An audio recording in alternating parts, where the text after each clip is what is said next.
মা ছাড়া আর কিছু বুঝি না, আর কাউকে ভালো লাগে না, কেবল দিদিমা ছাড়া। দিদিমা নিতান্ত গরিব, আমার মা তার একমাত্র মেয়ে। মাঝে মাঝে তিনি যখন এসে আমাদের বাড়ি থাকতেন, রান্নাঘরের কাজকর্ম নিয়ে তাকে ব্যস্ত থাকতে হতো সদা সর্বদা। তিনি যেন এসে হতেন আমাদের বাড়ির রাঁধুনি।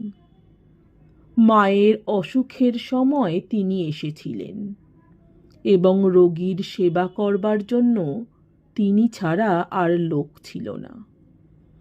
মায়ের খাওয়ার আলাদা একখানা থালা, গেলাস ও বাটি ছিল। দিদিমা থালা বাটি রান্নাঘরের দাওয়ায় পেতে দাঁড়িয়ে থাকতেন মায়ের ভাতের জন্যে। মায়ের ঘরে থাকতেন বলেই বোধহয় ইদানিং তাকেও আমাদের ঘরে দৌড়ে উঠতে দেওয়া হতো না। মায়ের ঘরে দিদিমা যা কিছু করবার সব করতেন, এজন্যে তাকে কেউ ছুঁত না। তিনি ভাত খেতেন রান্নাঘরের দাওয়ায় বসে, নয়তো উঠানের পেয়ারা তলায় বসে। তিনি থাকতেন এ বাড়িতে চোর হয়ে।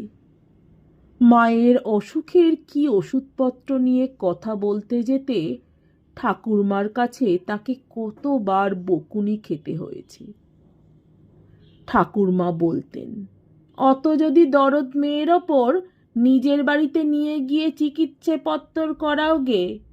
জামাইকে তো দিনরাত জপাচ্ছ, হুগলি থেকে ডাক্তার আনতে পয়সা দেবে কে?